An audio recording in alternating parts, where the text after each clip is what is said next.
se disant peut-être que c'est notre dernière. This meeting is being recorded. Voilà, vous avez quelque chose qui vous dit que c'est enregistré. On va démarrer. Bonjour à ceux qui nous rejoignent. Alors, je voudrais juste vous redonner les petites consignes. Si c'est possible, d'allumer votre caméra, si vous avez des caméras, pour qu'on puisse vous voir. C'est toujours plus intéressant. Donc, moi, c'est Mathieu. C'est moi qui vais animer cette rencontre ensemble pour justement vous écouter, vous entendre sur qu'est-ce que vous avez à nous dire concernant ce projet de plan de gestion de matières résiduelles, sachant qu'on est en fin de processus. Mais avant de démarrer l'atelier, je vais laisser la parole à Joanie Belrose là, pour ouvrir cette rencontre. Donc, Joanie, c'est à toi. Merci Mathieu. Alors, bonjour à toutes et à tous. Je vous remercie de participer aujourd'hui à cette grande consultation du PGMR, le plan de gestion des matières résiduelles.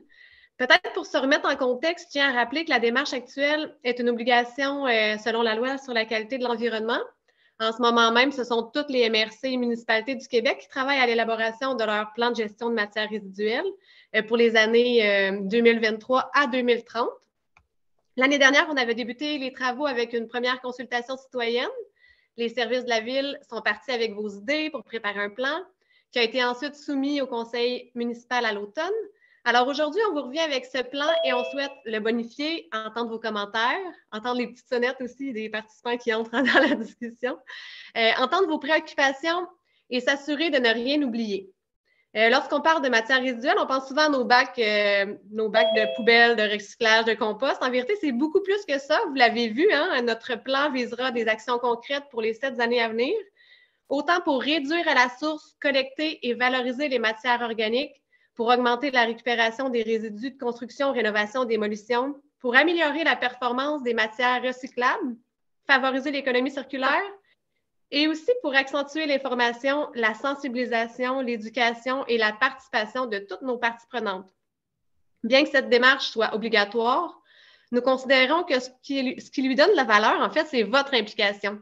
Alors, je vous remercie de prendre votre temps pour améliorer les idées, les propositions qui sont sur la table. C'est ce qui va faire en sorte qu'on aura un plan vraiment audacieux et adapté à notre région, à notre population.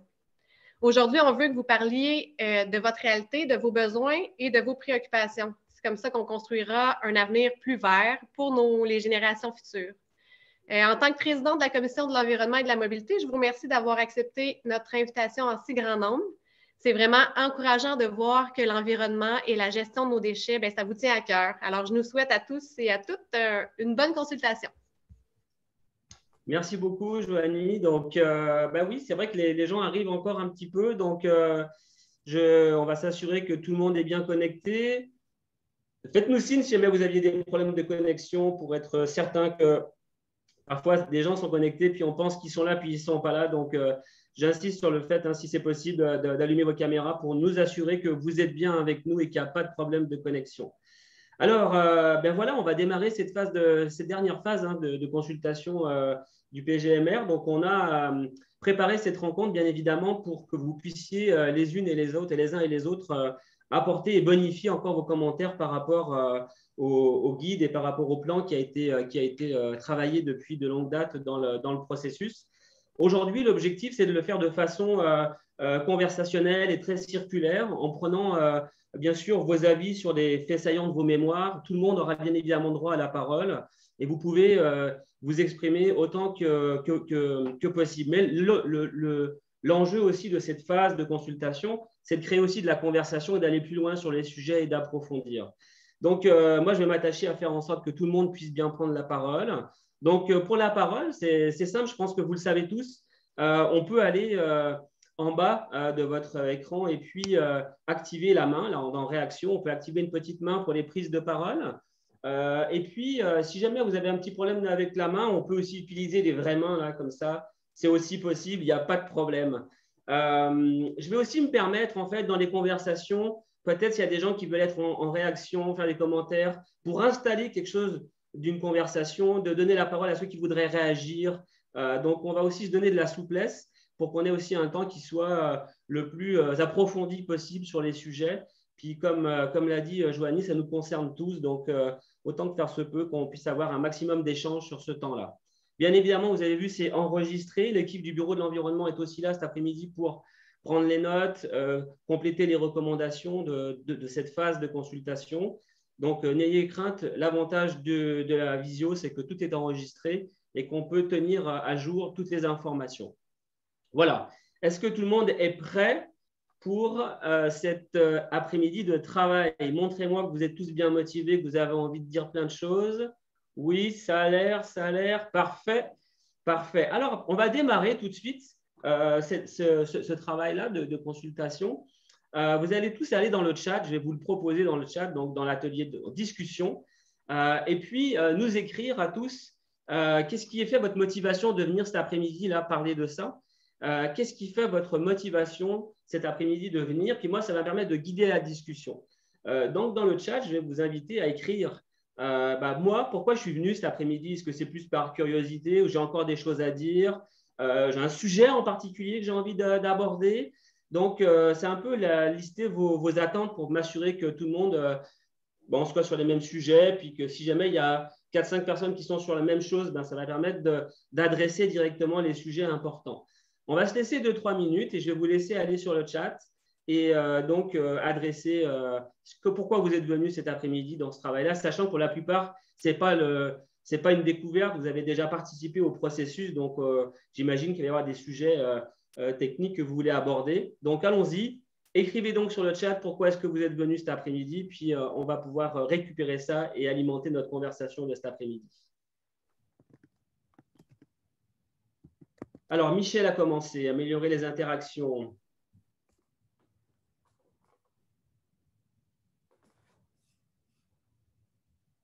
Alors, on peut en même temps lire les… Françoise nous dit pour voir les vraies choses en face. Pour émettre nos recommandations par rapport à une mesure spécifique, nous dit Sophie, en lien avec la mission de l'organisation. Très bien. Prendre le pouls des préoccupations des citoyennes quant à la gestion des matières résiduelles. Alors, on ne l'a pas dit, mais il va y avoir une autre rencontre ce soir aussi avec les citoyens qui va être faite aussi. Alors, Olivier nous dit, représente l'industrie. Communication, oui. Faire connaître les besoins et les motivations des organismes œuvrant en sécurité alimentaire. OK, pour Anne-Catherine. Voir qui prend part aux consultations et mettre mon grain de sel aux besoins en matière d'économie circulaire, nous dit Anthony. Collecte des compostables dans les multilogements. Je suis prêt à me déplacer pour en disposer. J'ai des idées pour ce qui est des problèmes et bien d'autres. Parfait, ça. Donc, on a des personnes motivées cet après-midi. On voit qu'il y a plein de choses. Donc, ce que je vais vous proposer par rapport aux commentaires que je suis en train de lire maintenant, c'est qu'on aille peut-être sur des aspects un peu plus spécifiques d'abord, avec peut-être les faits saillants de certains mémoires qui ont été déposés. Et je vous ferai la proposition d'essayer de l'ouvrir comme aussi des questionnements, puis d'essayer d'aller plus loin sur le sujet.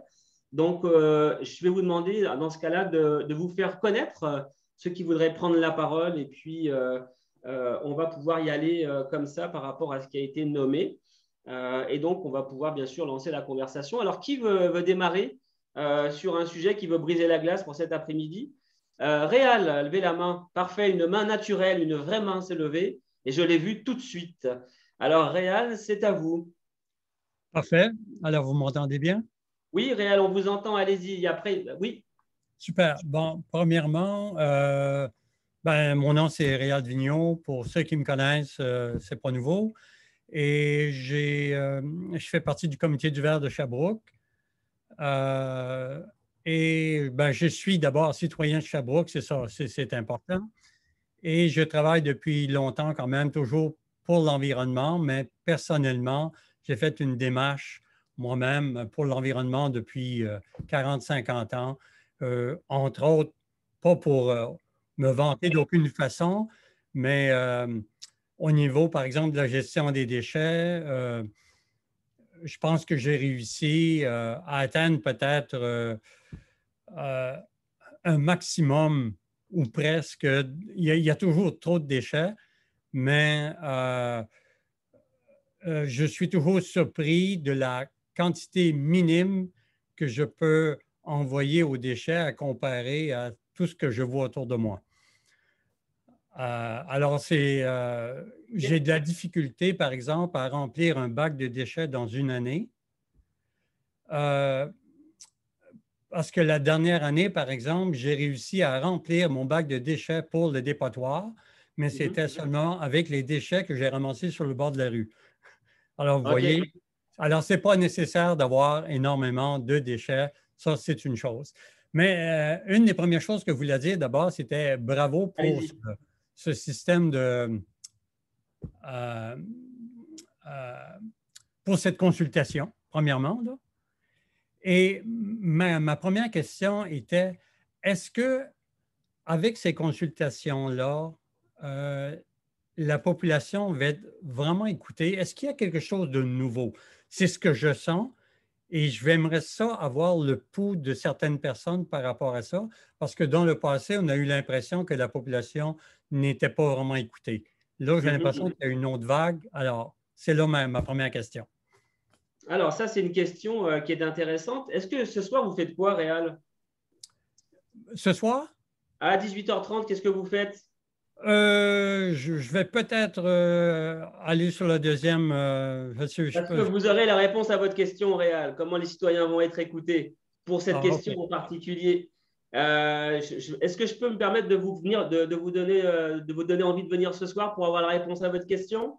Absolument, absolument. Parfait, parfait. Alors, Réal, ce que je vous propose, c'est qu'on va se retrouver ce soir pour la question des citoyens, pour la prise en compte des citoyens. Parce qu'il y a plus de, je crois, sur le Facebook, 80 personnes qui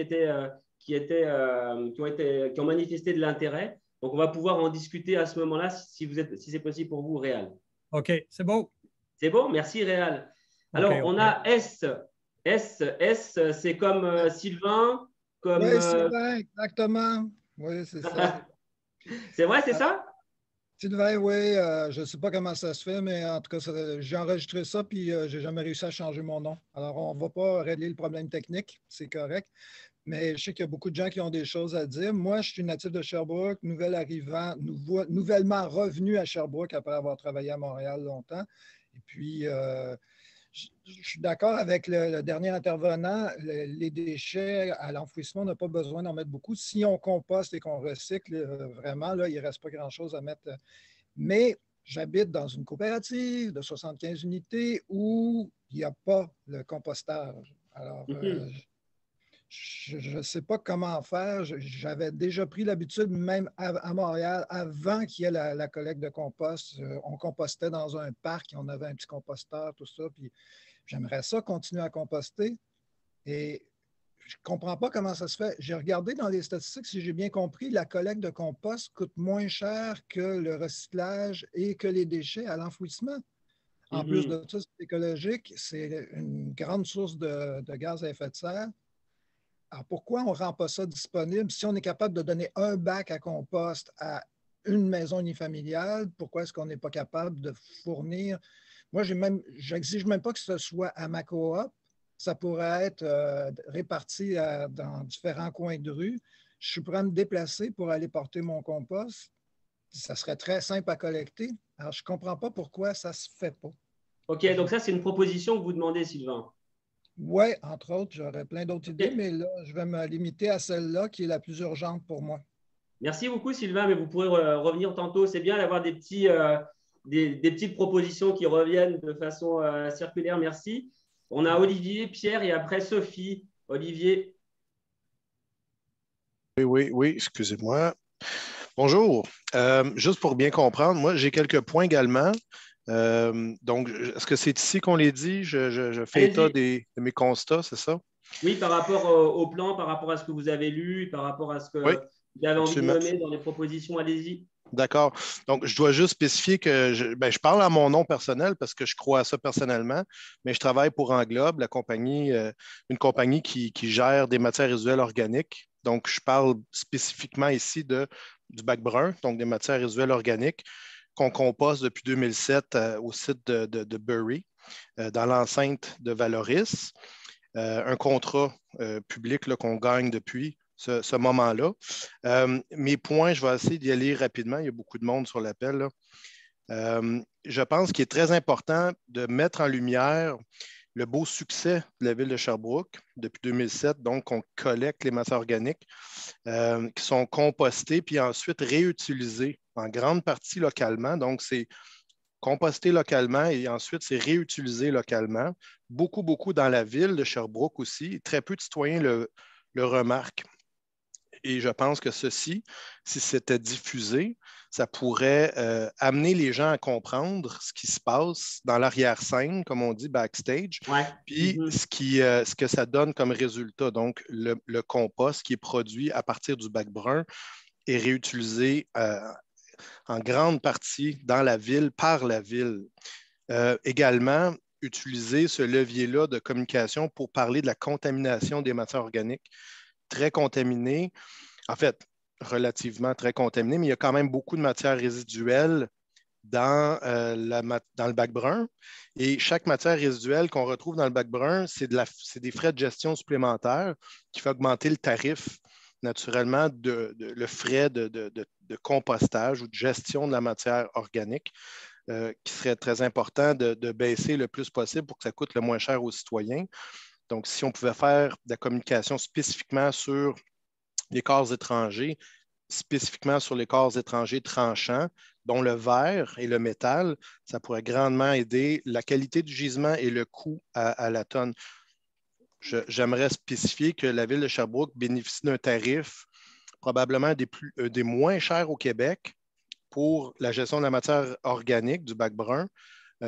Et puis, c'est une grande fierté. Ça cause qu'il y a un gisement important avec une grande qualité. Ça permet d'avoir un coût de gestion très, très, très bas. Et je pense que ça aussi, ça devrait être, comme on dit, leveragé, que ça devrait être publicisé pour que les gens se rendent compte que mettre une tonne de matière dans le bac brun, c'est 3-4 fois moins cher que mettre la matière dans le bac noir, puis que ça se répercute sur les taxes. Ça, c'est pour l'aspect communicationnel. J'ai peut-être 2 autres petits points. Allez-y, Olivier. Donc, on parle de cohérence locale dans le PGMR. Puis je trouve ça bien, je trouve ça génial, mais je me sens oublié. Ça se fait avec les instances environnementales et même socio-économiques de la ville, c'est bien, mais en tant que cohérence locale, inviter l'industrie, les gens comme Englobe, les gens comme Sani Estrie, c'est des gens qui sont des gros acteurs importants sur la facture, en tout cas. Puis on a des idées, nous autres aussi, puis on aimerait ça faire partie de ces tables-là ou de ces discussions-là. Puis bien sûr qu'on parle avec la ville, on fait valoir nos points et tout ça, puis on a une belle relation, une belle complicité, mais officiellement, j'aimerais ça que ça soit nommé dans le PGMR. Et parce que l'industrie privée amène de l'agilité, amène une façon de gérer les surplus de matière aussi, amène de l'innovation et des tarifs compétitifs. Il ne faut pas l'oublier, ça non plus. Je pense que la ville bénéficie d'un tarif hyper intéressant. Puis on a une relation d'affaires qui est très saine et puis très performante. Fait que je pense que ça aurait du bien d'impliquer notre industrie dans ça. Et puis, peut-être un petit point, un petit clin d'œil à mon ami Pierre, qui n'avait pas tort en disant que les sacs compostables, c'est un outil très important pour la participation citoyenne à l'utilisation, à la troisième voie, là, au tri à la source.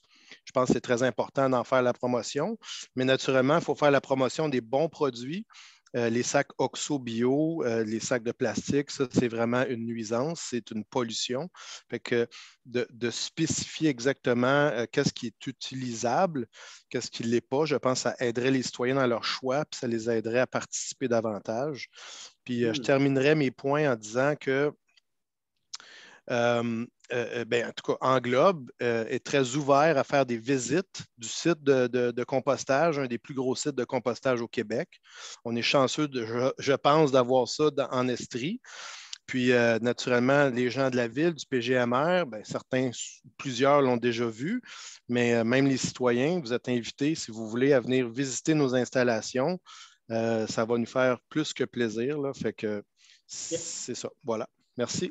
Merci Olivier, j'ai eu peur, je pensais que vous disiez que vous vous sentiez oublié comme citoyen, mais non, c'est comme industrie, c'est ça, hein? Exactement, oui, non, exactement. Je ne me sens pas oublié comme citoyen, mais comme euh, industrie dans je ne me souviens plus c'est quel numéro d'item là, dans le PGMR, mais cohérence, ça Ouais, parle que la ville s'implique au niveau des discussions avec les instances environnementales, mais il n'y a aucun moment, je pense, peut-être je me trompe, là, on parle d'avoir des discussions avec les acteurs locaux de l'industrie.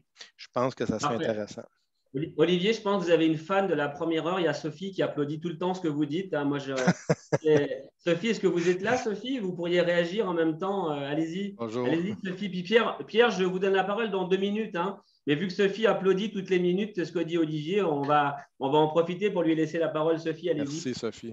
J'ai pas de réaction spécifique aux commentaires d'Olivier, à part le fait que je les appuie, d'où le petit applaudissement Zoom. Merci. OK, vous voulez pas approfondir ou d'autres choses plus que ça, non? C'est bon? Non, merci. J'ai une intervention qui va venir, donc je vais pouvoir approfondir mes points. Parfait. Alors, ça va tout le monde? Tout le monde est bien là? C'est parfait. Je regarde un peu les têtes. Personne ne ferme les yeux. Personne ne fait la sieste. Je vois qu'il y a des petits pouces en l'air. Anthony de Synergie Stream me dit Mathieu, continue. C'est parfait. Avec son petit thumbs up. Alors, Pierre, c'est parti. À vous, Pierre.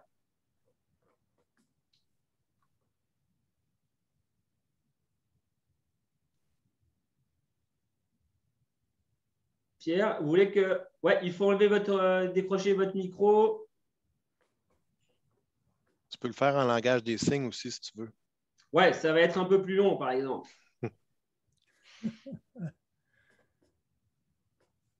Pierre, c'est en bas, vous avez le petit icône avec le micro, là, il faut juste le décocher.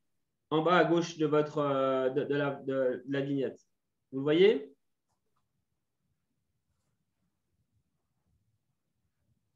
On fera pareil quand on sera en présentiel, hein. Les gens, ils seront pareils, ils vont chercher leurs paroles.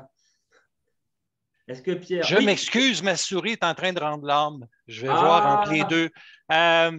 D'abord, je vais répondre, je vais ajouter, Pierre Morancy, Défi Polytech, c'est sûr que sur le plan personnel, je pense que je n'ai pas besoin de présentation. J'ai passé toute ma vie en gestion des matières résiduelles. Olivier, je pense, historiquement, je pense que c'est important que c'est de l'Estrie qu'est partie toute la filière de la gestion des matières organiques et des bioplastiques. Les premiers événements zéro déchet ont été faits ici à la Fondation Roquette-Guertin, l'Université de Sherbrooke, ça a été les premiers. Les premières certifications de sacs ont été faites ici, à partir d'ici. La première filière, alors je rajouterais avec Olivier, c'est que j'ai envoyé aussi, je suis en veille technologique et j'ai envoyé des documents à la ville de Sherbrooke, à plusieurs personnes de l'état actuel des choses en Europe, où on est en lien avec la sphère réglementaire. On a procédé, il y a déjà 2 décennies pratiquement, à l'intégration des premiers sacs et des composantes pour les événements et les cafétérias. Et on a fait j'ai siégé au premier bureau de normalisation du Québec pour certifier les sacs réellement compostables avec des résines européennes de Novamont qui sont déjà OK Compost et BPI. Et on a été les premiers à être capables d'intégrer finalement l'ensemble des composantes dans nos institutions, dans nos restaurants, ce qu'on appelle des liners, pour des raisons mécaniques très importantes. C'est-à-dire que on ne peut pas penser d'aller chercher le flux de l'ensemble des matières organiques dans les multilogements, dans nos institutions, si véritablement on n'a pas aussi des outils pour à la fois les faciliter et le permettre. Dans le cas, par exemple, de la restauration, imaginez actuellement les gens qui sont déjà installés, qui ont peu de place, qui veulent participer, mais qui en même temps, sur le plan de la santé publique, ils ne peuvent pas arriver puis mettre des cuisines, la matière organique dans le bac, le sortir à l'extérieur, parce qu'ils ont l'obligation par la suite de rincer, de nettoyer les bacs pour les réintroduire. Au même titre, si vous allez dans les multilogements, j'ai bâti des projets et c'est la même chose. Si on veut faciliter le travail, si les gens sont au 5e étage et qu'on leur dit, placez ça dans votre petit bac de comptoir et vous descendez ça dans le bac en bas, ben, elle dit, écoutez, ça ne marche pas, là, je ne remonterai pas. Alors, il y a toutes ces raisons du facilitant. Le vrai problème, c'est qu'à partir du moment où, au Québec, on a procédé à la certification BNQ des sacs, d'une norme BNQ, sac compostable équivalente à OK Compost France et à BPI USA, c'est qu'il y a eu un manque de courage et de cohérence du gouvernement du Québec, ou XYZ, de ne pas bannir immédiatement les sacs qui n'avaient pas réussi les normes BNQ. Et de là est née toute la confusion et le mélange et la contamination à la fois de nos composts et des problèmes mécaniques au niveau de nos plateformes de compostage. Alors moi, je pense qu'il ne faut pas juste prévoir, dire nous allons extensionner. L'important, l'objectif, c'est d'aller chercher les flux, mais si vous allez chercher les flux, il faut les bons outils et c'est aux plateformes à ce moment-là à s'ajuster.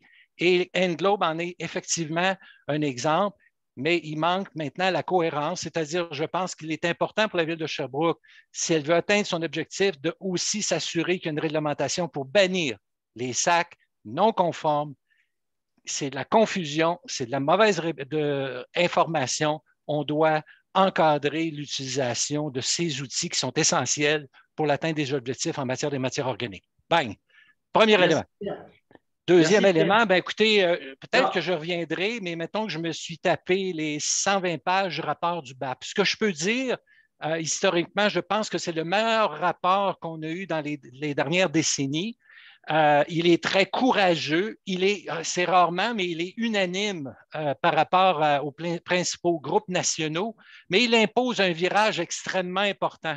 Et je pense et j'espère, et malheureusement, il arrive au mauvais moment, parce qu'il arrive un peu tard, parce que l'ensemble de nos MRC au Québec ont travaillé depuis 6-8 mois, et bravo pour travailler, mais c'est avec une vision que le BAP remet en question en disant, écoutez, là, le recyclage ne suffit plus. Il faut faire véritablement un virage. Et il le mentionne de façon très, très claire. On a oublié le premier élément, c'est-à-dire la réduction. Et il dit, il faut passer par l'économie circulaire, la réduction à la source, le réemploi, la réparation, le recyclage, l'innovation et la régionalisation.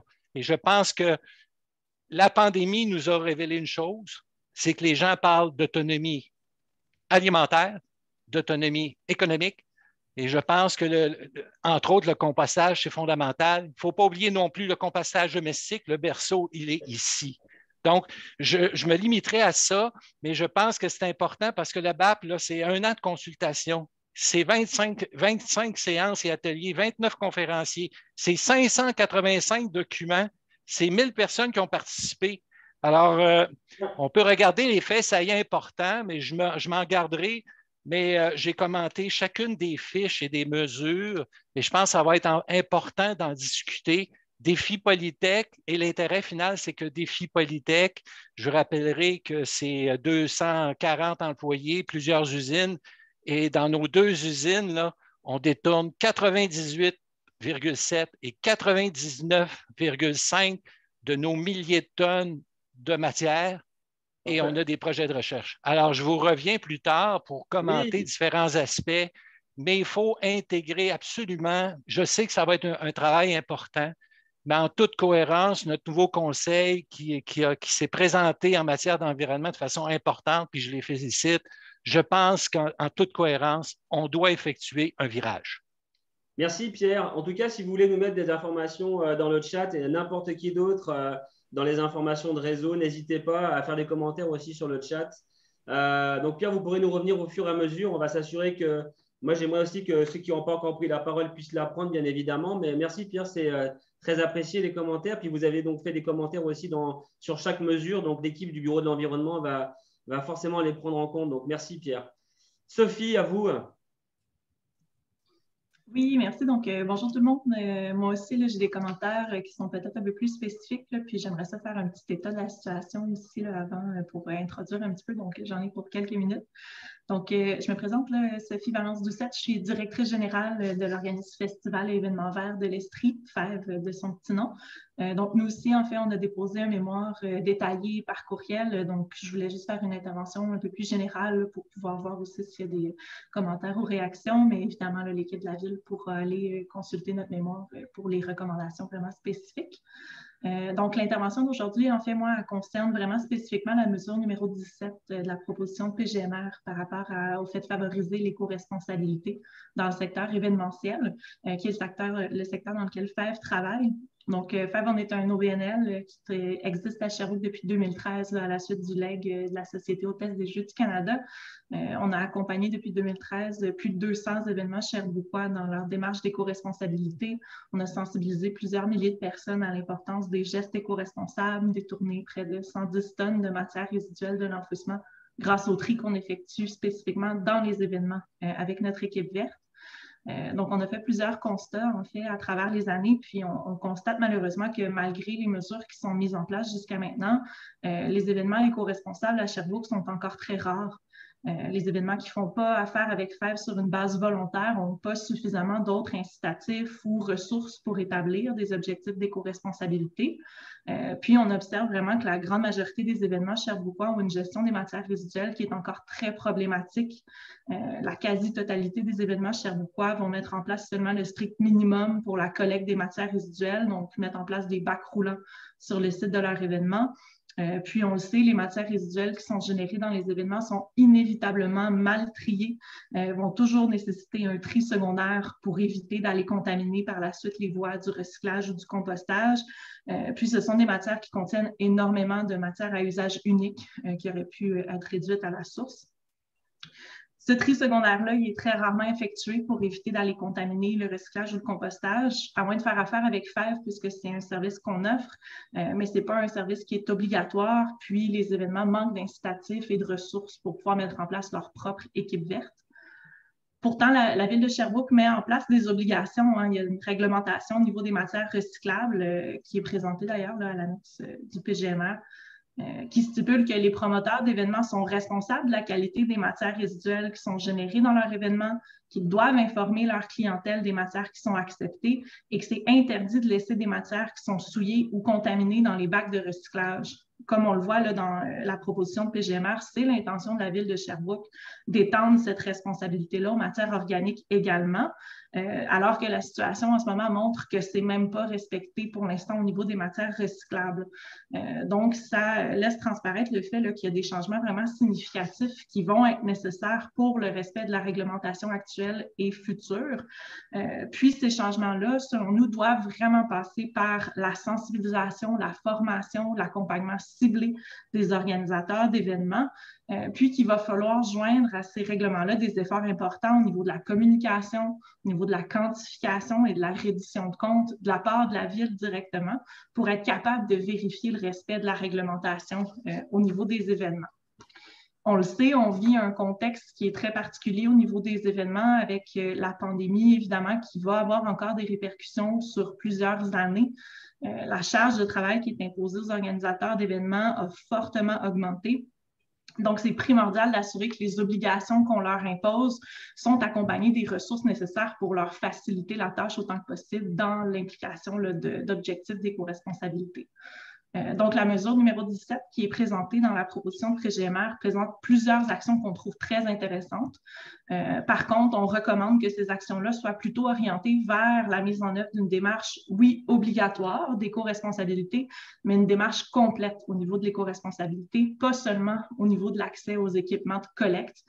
Comme le mentionnait Pierre, par exemple, au niveau des 3 RV, il faut penser à la réduction, à la réutilisation, pas seulement à la collecte, il faut penser au tri secondaire des matières qui est nécessaire. Pour atteindre les objectifs, comme on le présente de façon détaillée dans notre mémoire, on recommande à la Ville de planifier des ressources à la fois humaines et financières qui sont supérieures à celles qui sont proposées pour l'instant. Puis on pense que ça va être nécessaire de créer des partenariats plus importants avec les organismes qui œuvrent en développement durable sur le territoire. On est d'avis que l'atteinte des objectifs de la mesure 17 va dépendre fortement de la collaboration de FEV, puisqu'on est le seul organisme en éco-responsabilité événementielle dans toute la région de l'Estrie et qu'on a établi notre expertise à Sherbrooke en accompagnant annuellement plusieurs dizaines d'événements. On est d'avis que ce niveau de coopération-là va nécessiter une réelle entente de partenariat avec la Ville de Sherbrooke pour nous permettre de planifier, de maintenir les ressources qui sont nécessaires pour un accompagnement prioritaire des événements sherbrookois. Notre vision, ça a toujours été de contribuer à rendre tous les événements de l'Estrie éco-responsables. C'est avec plaisir qu'on va collaborer à la démarche d'éco-responsabilité événementielle de la Ville de Sherbrooke. Cela dit, il faut prévoir les ressources financières pour nous le permettre. Donc, en conclusion, pour résumer notre intervention, on recommande à la Ville de prévoir une augmentation des ressources humaines et financières qui sont prévues à la mesure numéro 17, de mettre en place une entente de partenariat avec FEV pour nous permettre de tirer parti de notre expertise pour le bien de tous les événements sherbrookois. On est également d'avis que les actions de la mesure numéro 17 devraient viser davantage un accompagnement pérenne des organisations événementielles pour une saine gestion de leurs matières résiduelles, le tout dans une démarche stratégique d'éco-responsabilité, plutôt que de seulement chercher à rendre disponibles les équipements pour la collecte des matières résiduelles. Évidemment, pour conclure, on félicite la Ville de Sherbrooke dans son exercice de révision du PGMR, qui est un gros exercice. On veut évidemment souligner la force de la collaboration entre nos deux organisations. On souhaite vraiment voir cette collaboration-là maintenue et rehaussée à travers un partenariat qui serait pérenne et stratégique pour voir les événements sherbrookois devenir de plus en plus verts au cours des prochaines années. Merci beaucoup pour votre temps. Merci beaucoup, Sophie. Avant de laisser la parole à Michel, Le Sage, je voudrais saluer la présence de Marc Deneau qui nous a rejoint, lui à la ville de Sherbrooke, je crois que c'est ça. J'ai vu passer les gens dans l'admission, donc bienvenue Monsieur Deneau. Et donc on peut continuer. Michel, allez-y.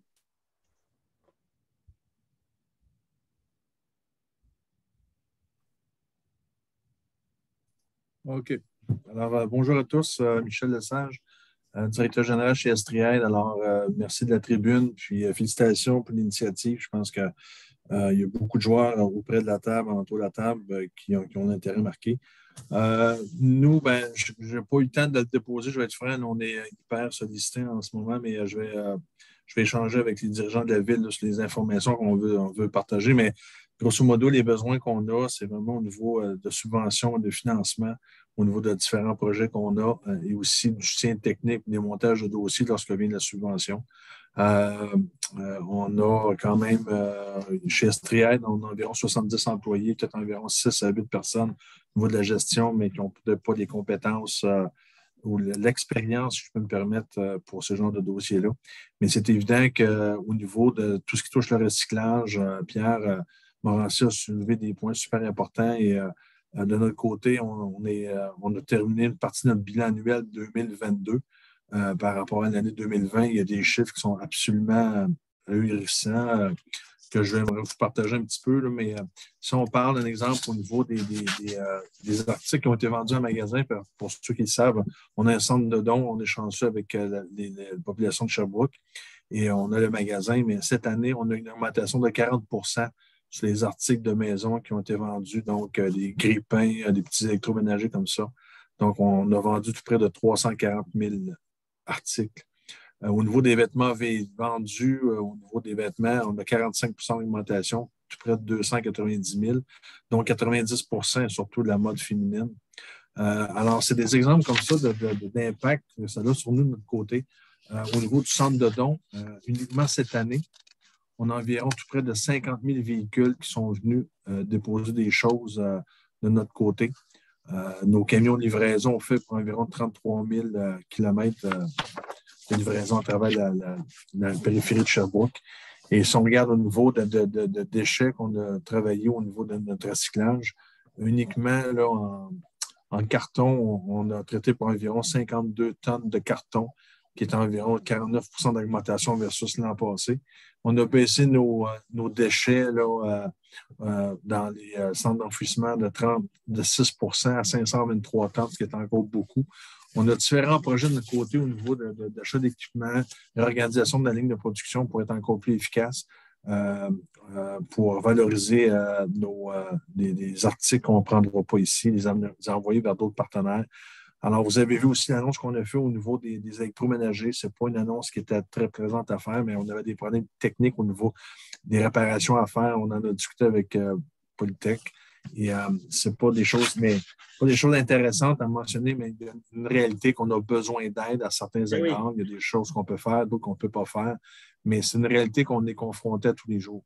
Alors c'est sûr qu'on va avoir la chance d'en discuter plus en détail, mais je pense que l'important, c'est qu'on identifie les joueurs, qu'on puisse se parler régulièrement, pas juste une fois par année, mais d'avoir des plans d'action parce qu'on a une super de belle région, des intervenants de qualité.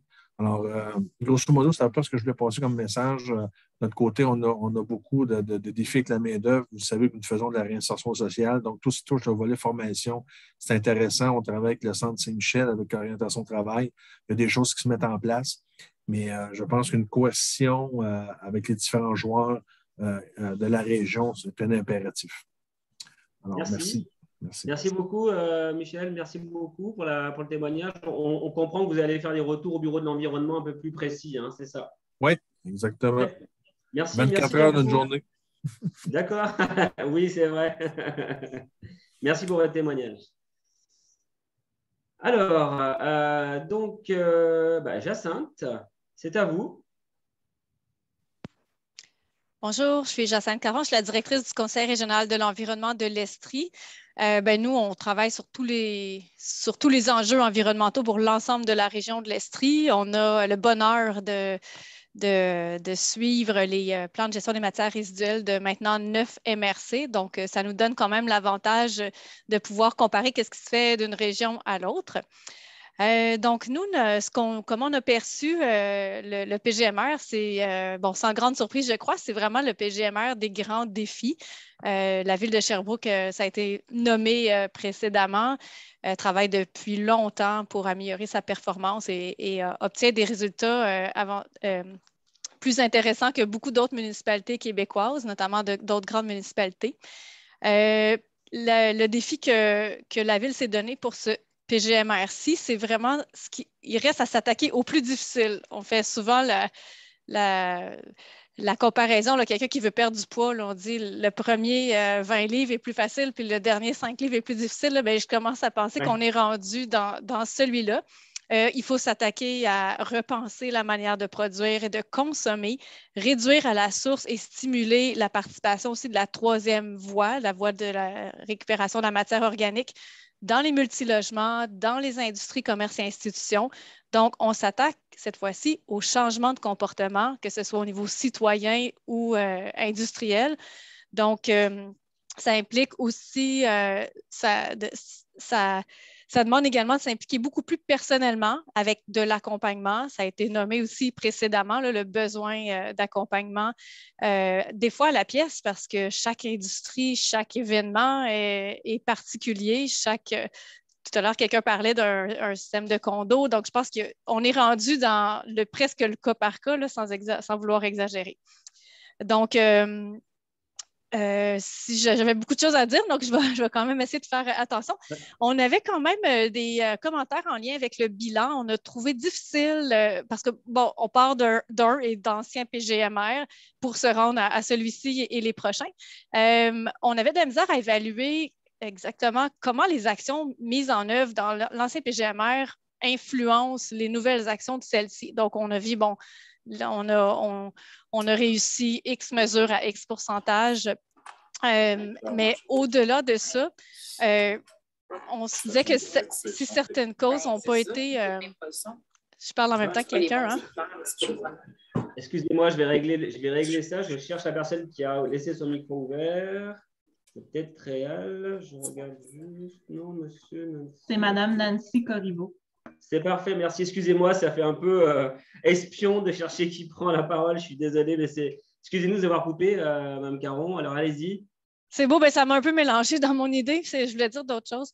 Fait que dans le fond, je voulais quand même mentionner que selon nous, des raisons pourquoi certaines cibles n'avaient pas été atteintes, c'était, entre autres, mon premier point, c'était à cause il y a eu une efficacité mitigée des actions qui ont été mises en œuvre. Et ce que je disais, c'est que ça vaudrait la peine de regarder avec un regard un petit peu plus critique de si elles ont simplement été réalisées ou non. En tout cas, dans notre mémoire, on a mis quelques exemples pour illustrer ce point-là.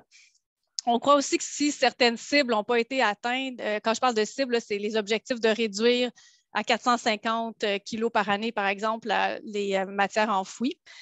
Il y a l'aspect volontaire de l'adhésion aux mesures qui fait en sorte que c'est ceux qui sont le plus enclins à participer qui le font, mais pas l'ensemble de la population et des industries et commerces.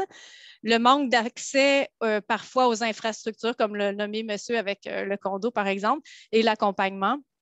Puis là, ça, c'est toute une autre question, mais on a eu de la misère aussi à suivre les résultats là, en lien avec l'utilisation de l'inventaire de Recyc Québec. On se demande à quel point cet outil-là vous aide ou vous nuit pour vraiment savoir. On sait que c'est évidemment des estimations, là, les résultats. Donc, c'était difficile de pouvoir comparer. On n'a pas osé trop se fier aux données qui étaient là. Donc, c'est pour ça qu'on se dit, si on pouvait mieux se fier aux mesures, s'il pouvait y avoir des indicateurs de suivi pour toutes les mesures, ça nous aiderait de savoir en quoi elles ont vraiment pu faire une différence dans la gestion des matières résiduelles. Je ne veux pas parler trop longtemps. Vous allez me couper, M. Mathieu, là, si je parle trop. En fait, je peux vous couper. Donc, je peux donner la parole à quelqu'un d'autre si vous voulez. Et puis, si vous m'offrez la possibilité de vous laisser respirer, de boire un verre et puis de reprendre la parole après, moi, ça fait bien mon affaire pour donner la parole à d'autres personnes. Si vous voulez, Jacinthe, est-ce que c'est correct pour vous? Il n'y a pas de problème parce que je trouvais que je parlais longtemps puis j'en avais d'autres à dire. Là. Si vous avez d'autres à dire, regardez, prenez le temps de la respiration. Je vais faire un tour d'écran pour voir s'il y en a d'autres, puis de toute façon, vous allez pouvoir revenir. Je crois qu'il y a Réal qui voulait prendre la parole, mais juste avant Réal, je voudrais juste m'assurer que s'il y a des personnes qui n'ont jamais pris la parole encore ou qui voudraient dire un petit mot par rapport à un commentaire, ceux qui sont venus pour voir, pour observer à date de ce que vous entendez, qu'est-ce que vous avez envie de nommer? Réal, je ne vous ai pas oublié, hein, ne vous inquiétez pas. Donc, Anne-Catherine. Oui, bonjour à tous et à toutes. Je vais baisser ma main.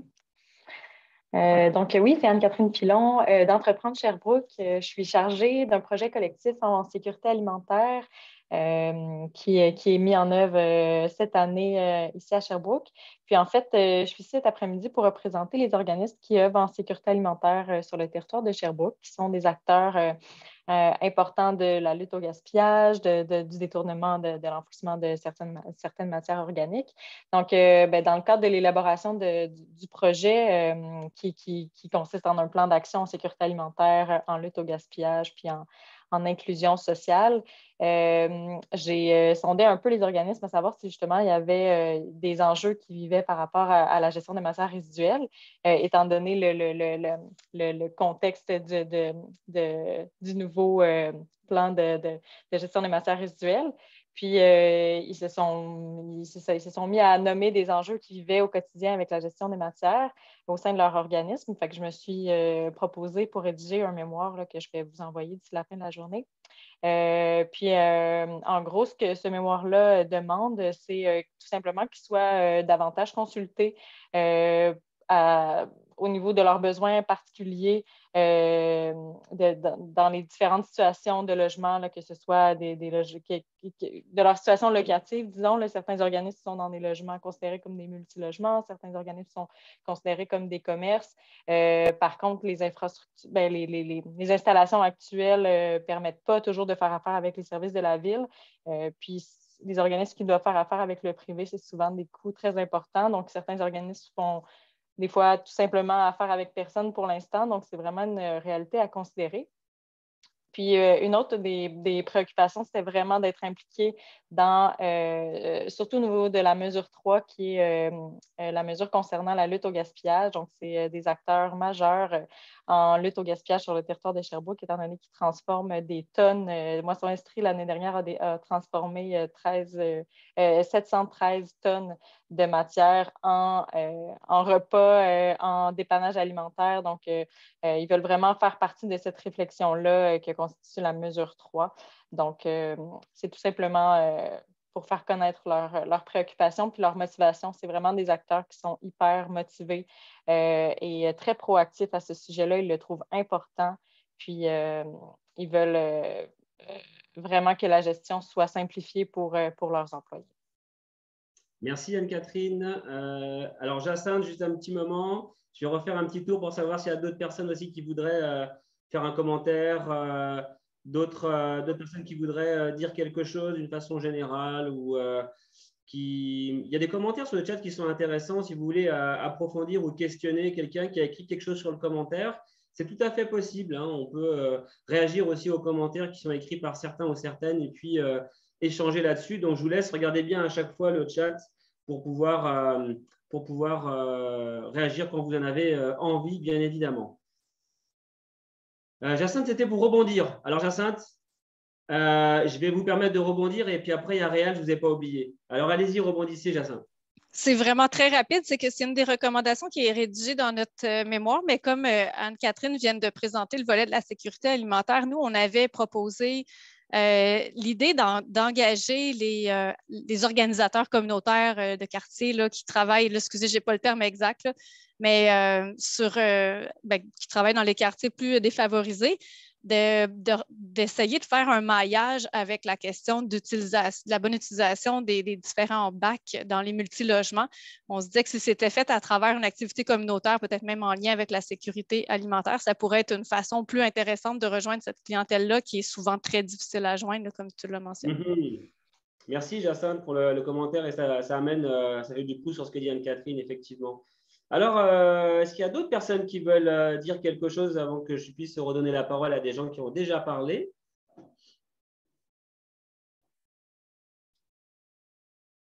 Une fois, 2 fois, 3 fois. Oui. Ah non, Pierre, vous avez déjà parlé, ça va être à Réal avant. Alors, c'est à Réal et après à Pierre. Alors, Réal, allez-y. Mettez votre micro. Ouvrez votre micro. Réal, ouvrez votre micro, s'il vous plaît. En bas, voilà, vous décochez la petite vignette quand vous êtes muet audio. En bas à gauche, tout en bas à gauche. Il y a un petit micro. Vous décochez le petit micro.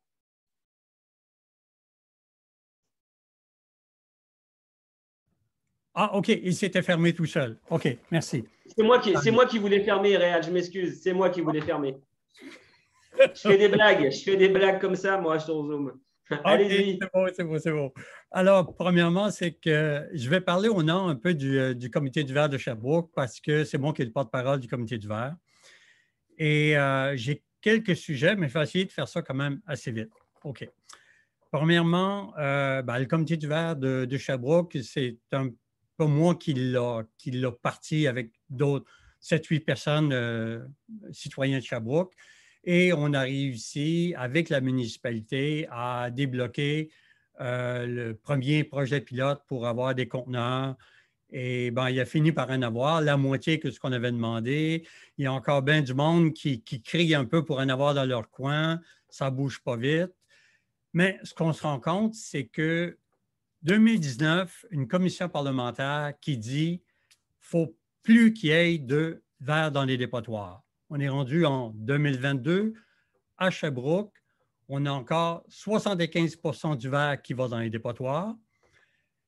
Et à mon avis, ça ne bouge pas vite. Il y a eu un bon projet. Il y a eu une pétition, plus de 6 000 personnes à Sherbrooke qui ont signé la pétition pour faire bouger la municipalité. Elle a fini par bouger un peu, mais la municipalité ne veut pas aller trop vite parce qu'elle dit comme raison, on attend après le gouvernement, voir qu'est-ce qu'ils vont faire. Alors, avec le gouvernement, on peut attendre longtemps parce que souvent, ils sont en retard de bien des années. Et en regardant le PGMR dernièrement, tout ça, ça m'a fait réagir un peu parce que j'ai regardé dans les prévisions.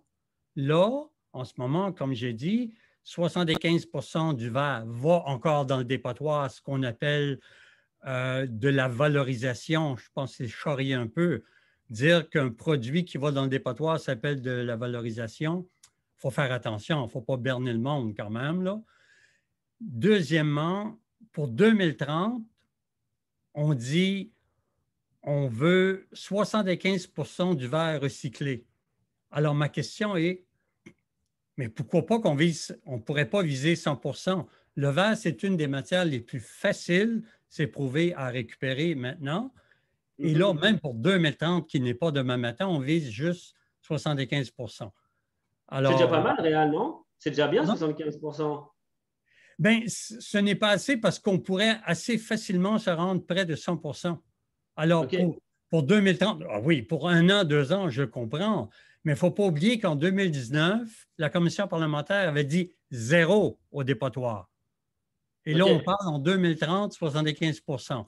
Alors, il faudrait peut-être un petit peu rehausser les exigences. Hein, rehausser. Donc, vous, votre proposition réelle, c'est de dire 100 % en 2030, c'est ça? Absolument. OK. Par rapport... Bon. Et aller un peu plus vite parce qu'on essaye d'aller en arrière de ce que le gouvernement demande. Il faudrait peut-être aller plus loin que ce que le gouvernement demande parce que là... Donc, Sherbrooke doit aller plus loin que le gouvernement, c'est ça, vous dites? Absolument. Sinon, on n'y arrivera pas. Alors, grosso modo, pour le verre, c'est à peu près ça. Là, il y a des projets il y a d'autres conteneurs qui doivent s'en venir pour le printemps ou l'été, on ne sait pas trop quand, des plus gros conteneurs. Donc, espérant que la population de Sherbrooke va être satisfaite puis va pouvoir aller porter leur verre. Parce que là, c'est un petit peu compliqué. Il faut faire des fois 5 km et plus pour aller porter notre verre. C'est un peu faux. Alors, clos pour le verre. L'autre élément, une question très importante avec une anecdote importante. Il faudrait se poser la question, et je ne sais pas si on se l'a posé. Est-ce que les dépotoirs, c'est une erreur de parcours, c'est une erreur ou bien c'est une bonne chose? Et l'anecdote avec ça, je vais prendre une marche sur le bord d'une forêt. Et avant ça, il y a une personne qui a passé, qui s'est promenée avec son chien. Elle a porté son sac de plastique pour ramasser les excréments de son chien. Ah, ben beau. Et moi, je passe en arrière de elle et je remarque qu'elle a pris son sac et elle l'a jeté le long du sentier. Horreur! Ça se peut-tu? C'est quoi ça? Alors, je me demande, moi, à partir de là, est-ce qu'on a un peu... je trouve que c'est vraiment pas intelligent, hein? Mais je me demande si on n'a pas un peu la même attitude avec les dépotoirs, c'est-à-dire qu'on met des milliers de tonnes dans un gros trou pour les cacher, mais on ne les voit pas jusqu'à temps que ça nous saute à la face. Ça part en gaz, ça part avec un banc vert de Lexivia ou quelque chose comme là. Alors, il faudrait vraiment se poser la question d'abord si, avec toute l'histoire qu'on connaît de la gestion des déchets à Sherbrooke et ailleurs, si un dépotoir, c'est une bonne chose. Et si ce n'est pas une bonne chose, regardez pour l'éliminer et arrêter de voir la planète comme une poubelle et changer complètement de façon de voir. Donc, vous, Réal, votre proposition, c'est de supprimer les dépotoirs. Est-ce que c'est ça votre proposition, Réal? C'est totalement aller vers la suppression des dépotoirs. Exactement. Parfait. Et on sait aujourd'hui, c'est prouvé, on dit 90 % et plus des choses qui vont dans les dépotoirs peuvent se récupérer ou se recycler ou se réutiliser, mais c'est bien plus que ça. On dit plus que 90 %, c'est peut-être 99 points quelques, mais alors, pour un dépotoir, c'est ça, OK? Il y a un troisième point ou est-ce que vous voulez que je passe la parole à Pierre et vous revenez après, Réal? Un autre petit élément qui est directement relié. En votre proposition, oui, allez-y. OK. Au niveau des plastiques, on demande aux gens de démêler les plastiques. À mon avis, excusez-moi, mais c'est ridicule. C'est impossible. Les gens ne peuvent pas démêler le plastique. Il y en a trop de sortes. Ce qu'il faut vraiment faire, c'est exiger et faire les démarches pour que tous les plastiques soient sur le marché soient recyclables et recyclés et non demander l'impossible aux gens. Voilà, c'est ça l'affaire. Merci beaucoup. Merci, Réal. Donc, Pierre, à vous. Écoutez, concernant les plastiques, je vais en rajouter, c'est en toute cohérence, si on veut viser la réduction, au même titre actuellement qu'on parle de légiférer pour éliminer les objets à usage unique, c'est ça de la cohérence. Et on va avoir besoin de beaucoup de cohérence. Mais je vous rappelle que tous les programmes qui sont basés strictement sur des bases volontaires ont été un échec. en termes de gestion. Donc, quand on va parler d'éco-fiscalité un petit peu plus tard, moi, je pense qu'on est rendu là parce qu'on n'a plus le choix. Je veux juste rajouter concernant mes premiers commentaires que si on veut renverser les tendances, moi, je suggère à nos élus et à tout le monde de consulter. Si on veut reverser les tendances, il y a 11 orientations stratégiques qui sont formulées dans le BAP qui sont véritablement fondamentales, qu'on retrouve d'ailleurs dans les faits saillants. Autre chose, Défi Polytech, en passant, c'est 200 personnes, en fait 240, bientôt 250 personnes dans 3 usines. Là. Alors, je voulais vraiment mentionner. On a aussi un site de démonstration de l'économie circulaire. On a été les premiers à partir un site de démonstration de l'économie circulaire. Et ça, c'est une étude de l'Université de Sherbrooke, des finissants universitaires pour le thèse de maîtrise. Et on a eu plus de 2000 personnes de partout au Québec et d'ailleurs qui sont venus voir comment ça fonctionne, l'économie circulaire, comment on peut réintégrer les ressources, l'éco-conception, etc., les projets de recherche. C'est fondamental. On a ça, on va la réouvrir. Donc, c'est un objectif, c'est de l'éducation, de la sensibilisation. Il y en a qui veulent, mais qui ne savent pas comment faire. Une autre chose, la responsabilité élargie des producteurs, une des plus importantes, REP a été mis à jour au début d'avril l'an dernier et finalement, c'est à partir un peu de l'Estrie parce que c'est les modèles finalement qu'on a démarré ici qui a fait qu'on a ouvert nos sites et que 2 autres groupes environnementaux, 2 autres OBNL du Québec, on a parti RIVRA, la responsabilité élargie des producteurs, RIVRA, et on gère maintenant plus de 450 éco-centres du Québec. Et l'Estrie va recevoir le plus gros volume parce qu'on est les seuls à être capables de démanteler en fonction de notre ligne de démantèlement différentes composantes à l'intérieur des produits. Et on va gérer aussi tous les plus produits. De plus, on s'est vu demander de développer le premier projet pilote au réemploi, à la réparation, et on travaille actuellement avec le chantier d'économie sociale. Le CRD, quand on parle CRD, on va en parler. Les éco-centres, quant à moi, là, le vieux routier que je vous dis, ça fait des années que je parle qu'on est rendu à regarder, élaborer avec ce qui est demandé actuellement au niveau du BAP, ça va être important de repenser aussi, puis je pense qu'on en a discuté beaucoup. Il y a beaucoup de volonté du côté de la ville de Sherbrooke de s'ajuster avec le BAP, c'est de dire si on veut favoriser le réemploi, la réparation, etc.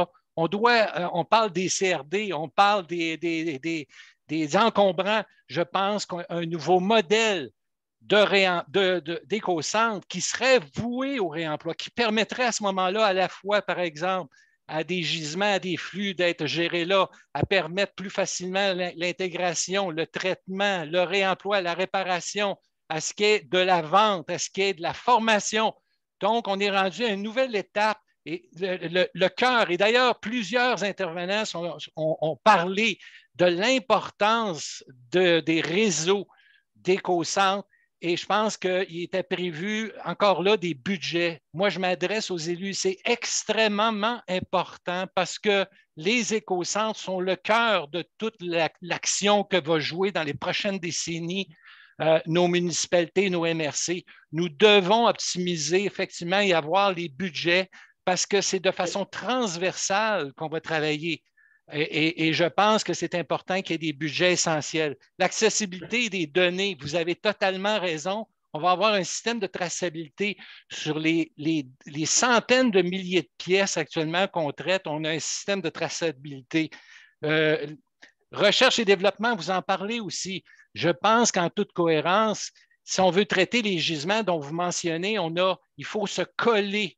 On a le créneau accord des bioindustries environnementales, on a les universités, les centres de recherche, mais il faut des budgets. On a déjà des projets en marche, entre autres au niveau des bols de toilette, les lavabos, les isolateurs d'Hydro-Sherbrooke. Ça prend des budgets en toute cohérence si on veut détourner des volumes importants de matières résiduelles. Merci Pierre, merci beaucoup. Est-ce qu'Anthony de Synergie Estrie a envie de dire quelque chose, par exemple? Est-ce que… oui, moi, je vais chercher les gens dans les vignettes, en fait. Hein. Donc, pour avoir un maximum d'avis, ce n'est pas que ceux qui parlent plusieurs fois n'ont pas du tout de… Ce n'est pas que ce n'est pas intéressant, mais m'assurer que on puisse avoir des gens. Est-ce qu'Anthony voulait dire quelque chose? Et puis après, Jacinthe aussi, vous allez pouvoir revenir. Hein. Anthony? Non, ben, j'observe, tout comme vous, un peu la situation. Mais ben, juste présenter rapidement le Synergie Estrie aussi, c'est qui? Donc, on est une organisation qui sommes rattachés aux organismes de développement économique des différentes MRC du territoire de l'Estrie. Donc, on œuvre en économie circulaire principalement au niveau du territoire, dans notre cas, de Sherbrooke. Puis, bien évidemment, on a consulté et été déjà entendu là, par rapport au PGMR. Donc, pour notre part, on est également en collaboration beaucoup sur différents enjeux avec la ville de Sherbrooke là, par rapport à tout ce qui est mentionné depuis le départ. Moi, c'est peut-être un commentaire un peu éditorial aussi. Ça fait un peu peut-être du pouce sur ce que Pierre vient de mentionner, mais c'est sûr que le rapport du BAP, le fameux rapport dont Pierre aussi là, fait mention, pour moi, j'ai un inconfort, c'est-à-dire qu'on a sorti ce rapport-là au mois de janvier. Écoutez, la plupart des territoires du Québec étaient déjà en pleine planification et élaboration de leur PGMR. Et on nous dit dans notre rapport, dans ce rapport-là du BAP, les commissaires font constat que les objectifs que le Québec s'est fixés d'ici 2030 ne pourront pas être atteints selon eux.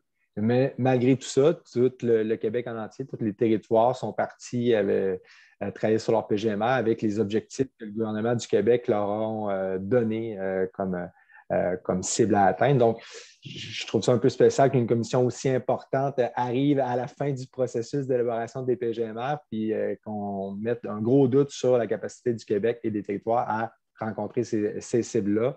Je pense qu'il y a plein de bonnes choses dans le PGMR, mais est-ce qu'effectivement les sommes qui sont là sont suffisamment importantes pour réaliser? Puis c'est toujours ça, finalement, la ville, comme n'importe quelle organisation, ont-elles les ressources pour les ambitions qu'elles ont? C'est la question qu'il faut se poser. Je pense qu'il y a des sommes qui vont venir aussi entre-temps bonifier certaines mesures, mais il y a plusieurs mesures qui nous apparaissent aussi peut-être un peu sous-financées, mais je pense qu'on fait aussi avec le cadre à la ville de Sherbrooke, le cadre budgétaire avec lequel on peut faire, mais certainement, c'est une de mes préoccupations. Donc, est-ce qu'on sera vraiment capable d'atteindre les cibles avec les ressources qui sont actuellement attribuées? Donc, voilà. Est-ce que ça ne permet pas de faire une évaluation un peu constante entre le rapport du BAC et puis le PGMR? Ça ne permet pas de faire des boucles de rétroaction continue, finalement, même si effectivement il y a un décalage, est-ce que ça ne pourrait pas le transformer en opportunité, selon vous, ce rapport-là? Ben oui, certainement, mais ça fait des années, puis c'est ça, j'ai peut-être une certaine, disons, comment je pourrais dire ça, pas naïveté, mais ça fait des années qu'on parle que le réemploi est l'enfant pauvre au niveau de la gestion des matières résiduelles. Je n'apprends pas grand-chose à personne ici. Ce PGMR-là aussi dit vouloir aussi s'attaquer à cet élément-là. Estriade est présent avec nous cet après-midi. Ils ont dû abandonner le secteur des électroménagers qui a un gros impact là, au niveau du secteur du réemploi à Sherbrooke. Mais est-ce qu'on sera en mesure de rattraper et de faire des nouveaux gains du côté du réemploi dans le futur au niveau du territoire de Sherbrooke? Il va falloir effectivement travailler. Il y a déjà une table de réemploi, il y a de la concertation qui se fait, mais moi, j'aurais aimé personnellement qu'il y ait sur ce point-là précis une discussion qui soit entamée entre différents intervenants pour dire OK, Sherbrooke, qui lève la main pour qu'on travaille ensemble? Puis ce n'est pas juste une question de sous que la ville de Sherbrooke doit mettre. Je pense qu'il y a une réalité financière à ça. Il y a des sous aussi à Québec, mais il faut un instigateur comme Estriade, Défi Polytech, mais aussi la ville qui se mette main à la pâte pour pouvoir travailler précisément ce dossier-là comme les autres. Mais... OK. Merci beaucoup, Anthony. Donc, est-ce qu'on a d'autres personnes qui voudraient s'exprimer, apporter un commentaire sur le PGMR ou sur les sujets qui sont amenés ici, en évitant peut-être de redire ce qui a déjà été dit, mais faire du pouce et aller plus loin dans la réflexion, approfondir la réflexion? Donc, j'essaie de regarder dans mes petites vignettes parce que là, j'ai 2 écrans séparés. Je vois Réal qui relève la main, mais avant, Réal, de vous redonner la parole, je vais m'assurer, si vous le voulez bien, que tout le monde… Alors, il y a beaucoup d'écrans qui sont fermés, donc c'est difficile de voir. Pierre aussi veut reparler. Alors, j'aimerais ça qu'on prenne un peu le temps, peut-être pour d'autres personnes, dans les commentaires, si vous le voulez bien. On va laisser quelques secondes avant de Pierre et Réal de vous laisser la parole.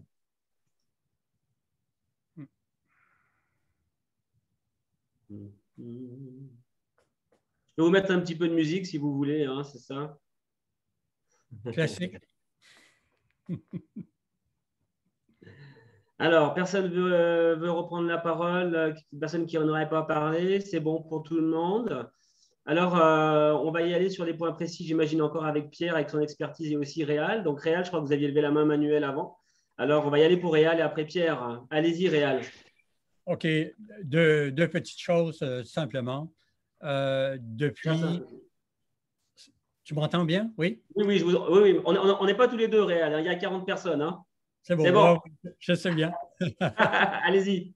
Depuis beaucoup d'années, depuis bien des années, ma conjointe et moi, on envoie tous les tissus, le linge usagé dans les boîtes qui sont distribuées à travers la ville de Sherbrooke de Récupex. OK?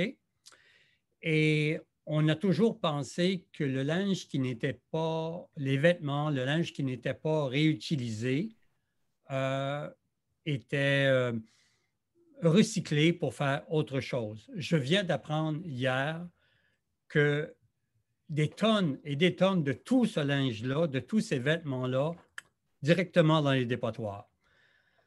Ce que je veux savoir, c'est si les démarches ont été faites pour que ça se fasse autrement. Parce que là c'est vraiment… Ça, c'est comme beaucoup de déceptions que des citoyens de la ville de Sherbrooke ont. On pense que le verre est recyclé, on pense que le linge est recyclé, on pense que le plastique est recyclé. C'est de la excusez-moi, mais souvent, c'est de la foutaise. Comme le plastique.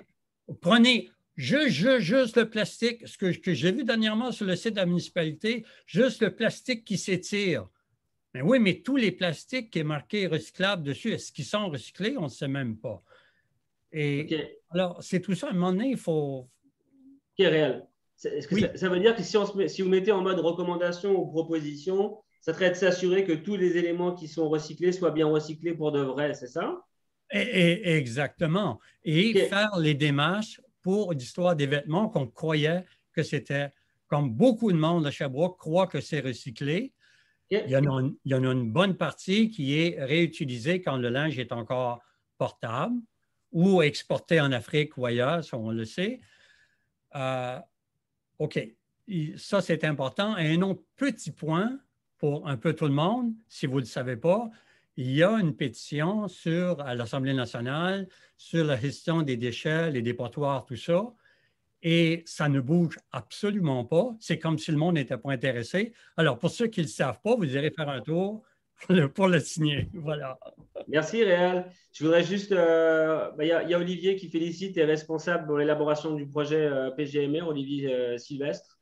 D'excellent travail. Donc, c'est quand même important de souligner aussi tout le travail qui est fait dans ce PGMR, même si effectivement, on a toujours des choses à dire pour améliorer. Comme je ne sais plus, je crois que c'est Jacinthe qui disait tantôt, c'est comme pour une perte de poids, c'est les derniers kilos qui sont les plus difficiles à perdre. On pourrait garder cette expression-là, je la trouve intéressante pour se dire, oui, Sherbrooke fait déjà du bon travail, mais on peut toujours faire mieux. Donc, c'est dans ce sens-là qu'on fait cette consultation aujourd'hui. Donc, il y a Pierre et Jacinthe. Alors, Pierre, si on peut y aller avec des propositions, alors peut-être pas en redire tout ce que vous avez écrit dans les mémoires, si on peut y aller avec des éléments à haut niveau pour partager à tout le monde. C'est un message de la fin. Je pense qu'on est à un tournant au niveau de la gestion parce qu'on est en pénurie de matières premières sur le plan mondial. Alors, c'est important. Alors, on est en urgence climatique. Et si la pandémie nous a appris une chose, on parle d'autonomie alimentaire, mais autonomie économique. Alors, moi, quant à moi, je dis à chaque conférence, c'est crucial de conserver nos ressources créer de la richesse et des emplois chez nous. Ça passe par la régionalisation. Alors, nous, les gens de chez Défi Polytech et d'autres acteurs, je pense qu'à cette étape-ci, en fonction des expertises que plusieurs ont autour de la table, ça serait important de s'asseoir avec nos décideurs aussi du milieu municipal. Les enjeux, là, c'est les prochaines décennies. On a moins de temps parce qu'on est en urgence climatique. Ça a des impacts. Alors, moi, je demande à nos élus de s'asseoir. On peut partager nos expertises et collaborer. Les OBNL ici, chez nous, il y a juste ici sur notre territoire, il y a 40 ressourceries et je sais que Défi Polytech a un rôle extrêmement important. On gère actuellement de 300 à 400 000 livres de matière et on va en gérer encore plus parce qu'on va s'étendre jusqu'à Montréal. Alors, je demande aux élus de s'asseoir et de travailler ensemble avec les gens du municipal pour bâtir un PGMR à la hauteur des aspirations qu'ont le nouveau conseil. Merci beaucoup, Pierre. Alors, on voit, j'avais justement donné la parole à Brian s'il voulait la prendre, mais il nous dit qu'il a mal à la gorge parce que justement, je vois des commentaires qui défilent, Brian. Donc, on voit vos commentaires sur la question de l'éducation, on voit les commentaires sur le croisement de la concertation de l'éducation, urbanisme, habitation, transport, pour que ça influence les modes de consommation, pour faire attention aux problèmes de surconsommation, justement. Donc, si vous avez mal à la gorge, je ne vais pas vous faire parler, bien évidemment, mais on lit attentivement vos commentaires et puis tout ça, ça va être enregistré aussi, y compris les commentaires. Alors, Jacinthe, à vous, vous aviez des choses aussi à nous dire encore, on vous écoute. Gardez ça léger parce que, comme vous dites, on a tout consolidé dans nos mémoires, mais c'est juste pour rebondir sur deux points. Là. Peut-être commencer par celui qui a été d'abord présenté par Olivier d'Anglobe au sujet de la communication, parce que nous aussi, on l'a vraiment mis de l'avant, le besoin de communiquer sur des points précis. Puis Réal parlait de on ne sait pas qu'est-ce qui se passe avec nos plastiques, avec ce qu'on a recyclé. Donc, nous, on voulait faire le focus sur le papier particulièrement. Moi-même qui travaille dans ce domaine-là, là, pas dans la technicalité de la gestion de matières résiduelles, mais j'ai de la misère à comprendre qu'est-ce qui se passe avec notre papier. Et je pense que ça aiderait énormément, comme Olivier l'a mentionné, si les citoyens comprenaient bien que le papier, finalement, est récupéré de manière plus locale maintenant, le carton, tout ça. Ça donne une raison de vouloir participer parce qu'on sait qu'il y a un résultat positif. D'ailleurs, toutes les actions de communication devraient être toujours associées avec des solutions que les citoyens ou les commerçants peuvent mettre en œuvre parce qu'on est dans une éco-anxiété généralisée. Les gens cherchent, les gens étant des citoyens, des municipalités, des entreprises, cherchent des moyens d'améliorer, de faire partie de la solution. Donc, je pense que c'est bien important d'axer les communications sur quel est l'impact de notre geste. Et je terminerai là, sur ce point-là. Sur un autre point, on n'a pas parlé de l'exemplarité de la ville de Sherbrooke. C'est quand même, c'est notre ville, c'est elle qui nous présente son plan de gestion des matières résiduelles. C'est aussi celle qui emploie beaucoup de personnes et qui donne beaucoup de contrats. Donc, elle a un rôle vraiment important. Et on a trouvé que c'était peut-être faiblement amené dans le PGMR le pouvoir que la ville peut avoir comme donneur d'ordre pour être exemplaire, montrer que c'est possible. Donc, deux petits exemples très clairs, puis je finis là-dessus. On a abordé la politique éco-responsable, on a présenté ses limites. Et puis, je me dis, c'est important, on parle de consommation là, dans le chat. Je pense que c'est important d'être plus précis et un petit peu plus mordant là, sur de quelle façon la ville peut améliorer sa politique d'éco-responsabilité. J'étais surprise, j'avais l'impression qu'elle en avait déjà une bien mise en œuvre, donc j'ai vu que c'était plus limité. Donc, de peut-être aller plus loin dans ça. Puis aussi, ça donne un bon exemple à donner à nos industries, commerces, peut-être même réglementés par rapport à ça. Une fois que la ville a vécu la mise en place de sa politique, ben, elle connaît les freins, les contraintes, donc peut l'améliorer. Et toute la question, on n'a pas du tout abordé la question de construction, rénovation, démolition. C'est 1/3 au moins des matières résiduelles. Il y en a beaucoup qui se retrouvent à l'enfouissement. Et la ville peut jouer beaucoup de rôles à travers ces appels d'offres, d'obliger, par exemple, qu'il y ait une partie de matière recyclée qu'on retrouve dans l'asphalte. Mon Dieu, je ne l'ai pas devant moi, là. Entre autres, et puis il y a des normes qui peuvent être, des normes ou des règles qui peuvent être mises en place par rapport au chantier de construction. Donc, c'est un gros morceau et puis on a plusieurs recommandations à cet effet-là. Heureusement, le milieu de la construction se concerte pour améliorer. C'est intéressant de voir qu'il y a de l'intérêt à faire mieux sur les chantiers. Puis, on n'a tout pas abordé le volet de l'utilisation de matériaux durables, mais quand on parle de repenser et puis réduire, c'est vraiment là qu'on peut agir dans faire la promotion aussi des matériaux plus durables.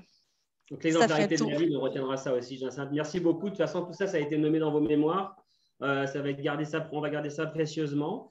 Alors, j'ai le sentiment que cette phase va commencer à toucher à sa fin, à moins qu'il y ait encore d'autres personnes qui veulent redire des choses. Mais dans tous les cas, sachez bien que ce soir, il y a une autre rencontre à 18h30 avec les citoyens.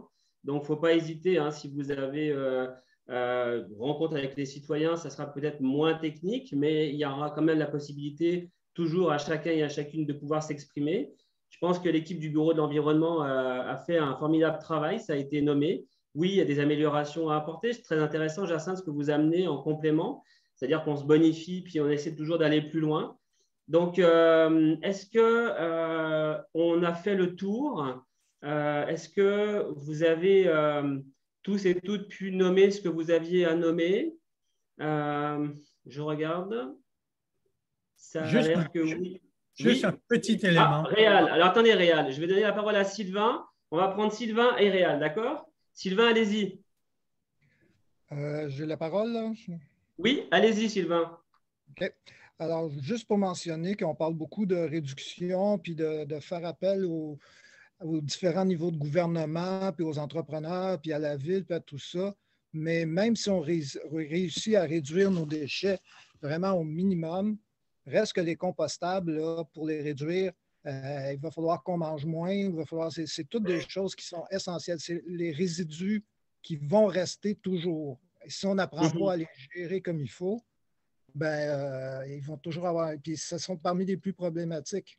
Alors moi, j'aimerais bien ça qu'on s'implique là-dedans puis qu'on fasse ça. Et rapidement, moi, les objectifs 2025-2030, je trouve ça loin. On est capable de faire ça tout de suite.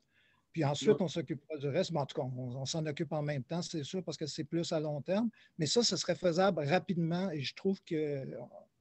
Oui, une prise de conscience des citoyens, une responsabilité des citoyens dans manger mieux. Leur donner la possibilité aussi, comme j'ai dit dans ma première intervention, ceux qui habitent dans des multilogements, ils se cassent la tête, ils ne savent pas quoi faire là, avec leur compostable. Même s'ils veulent, on ne leur donne même pas la possibilité d'en disposer de façon écologique. Alors, il me semble que ce serait facile à mettre en œuvre rapidement ça et que ça urge. C'est tout. Merci Sylvain. On va prendre Réal pour un dernier commentaire court, rapide, précis, concis. Réal, c'est à vous. Et ensuite, je laisserai la parole à Joanie pour conclure. Ça va être oui. Très court. Jacinthe, elle a dit le mot obligé. Alors, il faut qu'il y ait des règlements, des règles pour obliger à bouger, à faire des choses. Donc, il faut que la ville n'ait pas peur d'exiger qu'il faut toutes les ramasser, les déchets organiques, il faut toutes. Alors, c'est ça le mot, elle l'a dit. Merci. Merci Réal, et puis peut-être qu'on se reverra ce soir. Alors, Joanie, c'est à vous. Merci beaucoup. C'était une belle première pour moi, première consultation. J'aimerais d'abord remercier notre animateur, Mathieu, qui a assuré que la fluidité dans les échanges, très dynamique d'ailleurs. Remercier les organisateurs pour tout le travail préparatoire nécessaire à la tenue de la consultation. Finalement, remercier tous les participants et participantes présents, nous avoir fait profiter de votre précieux temps, de votre énergie. On voit une belle motivation, un bel enthousiasme, votre intelligence, puis le partage d'expertise. Merci d'avoir pris le temps de rédiger et nous avoir envoyé vos mémoires. On a reçu 7 mémoires. L'objectif aujourd'hui, c'était de vous entendre dans le but de bonifier le plan de gestion de matières résiduelles, entendre vos commentaires, vos préoccupations, s'assurer d'avoir rien oublié. Je vous rappelle que de nos échanges naîtra une version améliorée du PGMR qui pourra être envoyée à Recyc Québec au printemps prochain pour approbation. Puis ensuite, l'entrée en vigueur du PGMR, c'est prévu pour l'automne 2023. Ce qui m'a marqué de nos échanges, des échanges d'ailleurs qui étaient très riches, constructifs, c'est la volonté commune d'améliorer la gestion de nos matières résiduelles, la volonté à changer nos pratiques, à innover. On l'a vu, on vous a entendu, des solutions puis des alternatives, il y en a et il n'en manque pas. Moi, en vous écoutant, j'entends l'intelligence collective, une richesse de savoir-faire, une méthode éco-responsable qui doivent être mise de l'avant. Vous avez parlé de cohérence.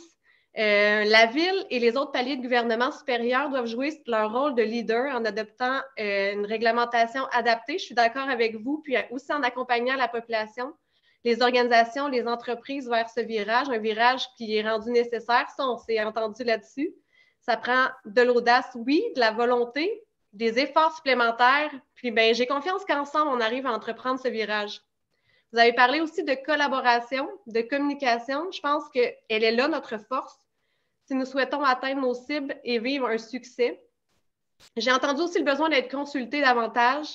Je pense que le PGMR, ça met de la pression sur la population. Certains trouvent que ça va trop vite, d'autres pas assez. Il y a véritablement un déséquilibre dans nos pratiques au sein de la population. Puis c'est pour ça que l'accompagnement est nécessaire pour changer notre culture, notamment la culture de consommation, d'élimination. On doit y croire au changement de culture, puis se donner les moyens de nos ambitions. Le changement de culture passera assurément par des actions d'éducation. On l'a nommé beaucoup aussi au terme de cette consultation. En terminant, j'aimerais vous remercier à nouveau de votre présence. Je vous remercie de faire partie de la solution et d'y croire. Vous êtes des partenaires précieux, essentiels pour atteindre les objectifs ambitieux que la Ville se fixe. Et tout ce qui a été dit aujourd'hui est d'une grande importance pour nous si nous voulons vivre une réussite. Alors, nous sommes vraiment chanceux à Sherbrooke de pouvoir compter sur autant de savoir et d'expertise. Merci beaucoup, puis je vous souhaite une bonne fin de journée. Merci beaucoup, au plaisir. Bon retour chez vous pour ceux qui n'êtes pas chez vous. À bientôt.